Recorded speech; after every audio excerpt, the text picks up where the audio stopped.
नमस्कार दोस्तों। इस देश के राष्ट्रपति का सम्मान और राष्ट्रपति का जो पद है वो सबसे ऊपर है। इस देश में राष्ट्रपति सबसे सर्वोपरि है। उसे कोई आदेश नहीं दे सकता। राष्ट्रपति को आदेश देने का अधिकार ना तो सुप्रीम कोर्ट का है, ना तो प्रधानमंत्री का है, ना तो संसद का है।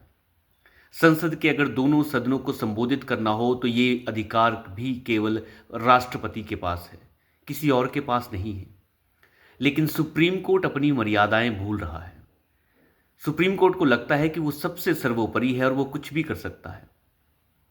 संविधान के अंदर ये प्रावधान है कि कोई बिल या कोई भी ऐसी चीज़ जो संसद से पास होकर राष्ट्रपति के पास पहुंचती है, कोई विधेयक पहुंचता है राष्ट्रपति के हस्ताक्षर के लिए, तो राष्ट्रपति के पास ये अधिकार है, या तो वो उसे वापस भेज सकते हैं या तो फिर अपने पास रख सकते हैं। जब तक उनका मन करे वो उसे रख सकते हैं। उसके ऊपर साइन करना नहीं करना ये उनके विवेक के ऊपर है।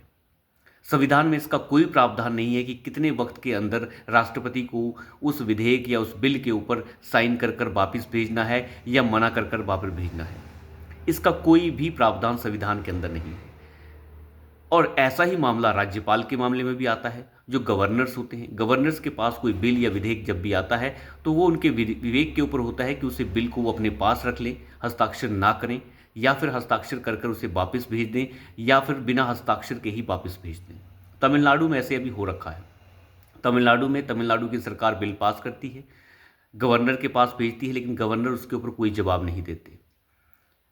ऐसा इस देश के अंदर बहुत बार हुआ है, ये कोई नई बात नहीं है। लेकिन सुप्रीम कोर्ट अब इसके अंदर भी हस्तक्षेप करने को तैयार है। सुप्रीम कोर्ट की 2 जजों की बेंच, जिसमें एक जज वो भी हैं जो आने वाले समय में चीफ जस्टिस ऑफ इंडिया बनने वाले हैं। लेकिन वो बोल क्या रहे हैं, इस चीज़ के ऊपर बड़ी गंभीर सोच से हमें सोचना चाहिए। उनका साफ कहना था कि गवर्नर्स को बिल के ऊपर जल्द से जल्द जवाब भेजना चाहिए या उसे वापस भेज देना चाहिए। इसकी समय सीमा तय होनी चाहिए। और ऐसा ही नहीं कि वो गवर्नर्स के लिए बोल रहे हैं, वो राष्ट्रपति के लिए भी बोल रहे हैं। राष्ट्रपति को बोलने की हिमाकत की है सुप्रीम कोर्ट ने। उनका कहना है कि 3 महीने के अंदर ये हो जाना चाहिए, इसकी समय सीमा अब तय होगी। कोई बिल अगर राष्ट्रपति को हस्ताक्षर नहीं करने हैं तो उसे वापस कर देना चाहिए, या फिर हस्ताक्षर करने हैं तो जल्द से जल्द कर देने चाहिए। उसके लिए समय सीमा तय होनी चाहिए। वो बिल को अपने पास नहीं रख सकते। हालांकि संविधान में इसका कोई प्रावधान नहीं है, लेकिन सुप्रीम कोर्ट को लगता है कि वो सबसे सुप्रीम है। कभी अपने गिरेबान में झांक कर नहीं देखा इन जजेस ने। इन सुप्रीम कोर्ट के जस्टिसेस और हाई कोर्ट के जस्टिसेस ने कभी अपने गिरेबान में झांक कर नहीं देखा कि नोटों के जलते हुए बोरे तुम्हारे कमरों से मिलते हैं। क्या आप लोगों को कभी शर्म नहीं आई? जब इसके ऊपर इस देश के उपराष्ट्रपति सदन के अंदर बहस कराने की बात करते हैं तो अब आनन फानन में सुप्रीम कोर्ट के जस्टिसेस एक न्यायिक आयोग बना देते हैं जस्टिस वर्मा की नोटों वाली मामले में। अब एक जस्टिस की जांच अगर खुद जस्टिस करेंगे तो ये कहां तक तर्कपूर्ण बात है? इसमें कोई तर्क नहीं है। उनकी जांच जो है वो एक स्वतंत्र एजेंसी से होनी चाहिए थी, लेकिन ऐसा नहीं करा गया। उसकी जांच नहीं करवाई गई।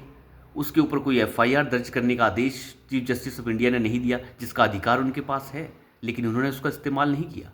लेकिन जिस चीज़ का इस्तेमाल वो कर रहे हैं उसका अधिकार उनके पास नहीं है कि वो इस देश की राष्ट्रपति को डिक्टेट कर सकें। ये डिक्टेट करने का अधिकार इस देश के संविधान ने सुप्रीम कोर्ट को नहीं दिया है। अब अगर हायरार्की की बात करें तो हायरार्की में सबसे ऊपर जो हैं वो इस देश के राष्ट्रपति होते हैं, प्रधानमंत्री होते हैं, फिर चीफ जस्टिस ऑफ इंडिया होते हैं। हायरार्की में वो बहुत नीचे हैं। लेकिन जवाब ऐसा दिया गया है तो आप समझ के देखिए कि किस तरीके से सुप्रीम कोर्ट हस्तक्षेप कर रहा है। सुप्रीम कोर्ट ने तमिलनाडु वाले गवर्नर के मामले में एक और भी मामला सामने रखा, एक और बात सामने रखी। उनका कहना था कि जो कार्यपालिका है, कार्यपालिका को न्यायपालिका नहीं बनना चाहिए। यानी कौन सा बिल जो गवर्नर के पास आया है उसकी संवैधानिक वैधता को जांचने का अधिकार जो है वो गवर्नर को नहीं रखना चाहिए। उन्हें न्यायपालिका बनने की कोशिश नहीं करनी चाहिए। बड़ी अच्छी बात है, इसमें कोई दिक्कत नहीं है।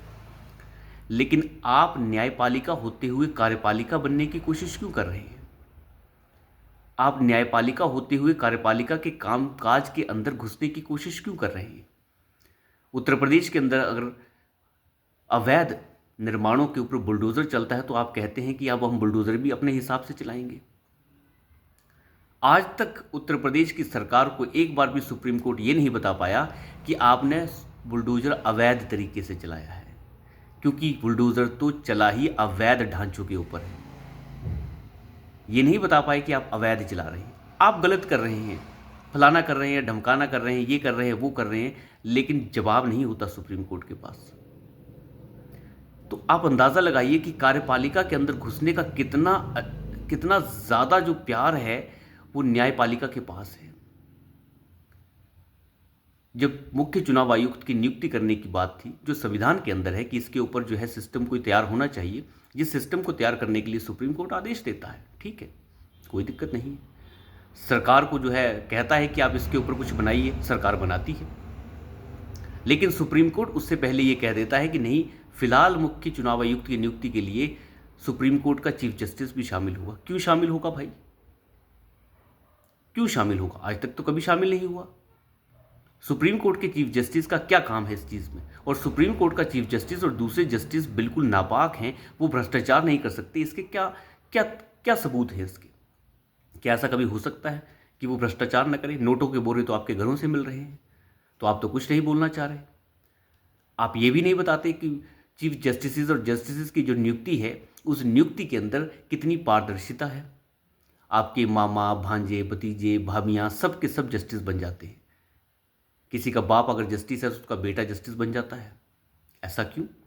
आपने कभी ये नहीं बताया कि कौन सा एग्ज़ाम है जिसे पास कर कर कोई जस्टिस बन सकता है। हज़ारों लाखों वकील हैं इस देश के अंदर, वो जस्टिस क्यों नहीं बन पाते? उसके लिए कौन सा एग्ज़ाम है और उस एग्ज़ाम को कंडक्ट करने के लिए तारीख कौन सी है? इसके ऊपर ये कभी नहीं बोलते, मौन हो जाते हैं। तो अपने गिरेबान में नहीं झांकते, लेकिन राष्ट्रपति को डिक्टेट करने की कोशिश ये इस देश में पहली बार हुई है। राष्ट्रपति की तरफ से इसका कोई फिलहाल जवाब नहीं आया है, लेकिन इस तरीके की हरकत, आप अंदाज़ा लगाइए कि किस तरीके से सुप्रीम कोर्ट चाह रहा है कि वो हर जगह पर हस्तक्षेप करे। हालांकि सुप्रीम कोर्ट का ये अधिकार क्षेत्र नहीं है। किसी सदन के अंदर क्या हो रहा है, सदन से जब बिल निकलकर गवर्नर के पास पहुंच रहा है या फिर सदन से निकलकर राष्ट्रपति के पास पहुंच रहा है, तो ये राष्ट्रपति का अधिकार है कि वो साइन करे ना करे या उसे अपने पास रख ले। इसके अंदर सुप्रीम कोर्ट का कोई दूर दूर तक लेना देना नहीं है, लेकिन सुप्रीम कोर्ट उसके अंदर हस्तक्षेप चाहता है, फिर कहता है कि कार्यपालिका न्यायपालिका ना बने। तो आप न्यायपालिका होकर कार्यपालिका बनने की कोशिश ना करें। वैसे ही सुप्रीम कोर्ट और दूसरे कोर्ट्स की जो साख है वो ख़त्म होती जा रही है। जब सुप्रीम कोर्ट पश्चिम बंगाल की 25,000 से ज़्यादा शिक्षा भर्ती की नियुक्तियों को निरस्त कर देता है, तो वहाँ से ममता बनर्जी कहती हम नहीं मानते इसे। वक्फ बोर्ड संशोधन बिल इस देश के सदन पास हो जाता है सदन से, लेकिन ममता बनर्जी कहती है हम इसे नहीं मानेंगे, ये पश्चिम बंगाल के अंदर लागू नहीं होगा। उसके ऊपर सुप्रीम कोर्ट कुछ नहीं बोलता। किसी राज्य को ये बोलने का अधिकार नहीं है संविधान के अंदर कि वो केंद्र द्वारा पारित किसी कानून को रोक सके, लेकिन फिर भी सुप्रीम कोर्ट कुछ नहीं बोलता। सुप्रीम कोर्ट को सरेआम बाजार में नीलाम कर दिया जाता है ममता बनर्जी द्वारा, तब भी कुछ नहीं बोलता। तो इन लोगों की साख खतरे में है, और साख इन लोगों की नहीं, हमारे सुप्रीम कोर्ट की है। और सुप्रीम कोर्ट इन जस्टिस से नहीं बनता है, इस देश के संविधान और जनता के विश्वास से बनता है। ये कोई इनकी बकौती नहीं है घर की, जिसे जो है जब चाहे नीलाम कर दें। मुझे लगता है इस देश को अब सोचने समझने की आवश्यकता है कि इस देश की न्यायपालिका किस रास्ते पर जा रही है, और ये रास्ता बड़ा खराब है, इसे बदलना आवश्यक हो गया है। नेताओं के खिलाफ तो हमने प्रदर्शन सुने हैं, लेकिन अब इस न्यायपालिका के खिलाफ भी प्रदर्शनों की आवश्यकता है। इनके गुंबद इतने ऊंचे हो गए हैं कि वहां पर गरीब व्यक्ति जो है अपनी न्याय की गुहार नहीं लगा सकता।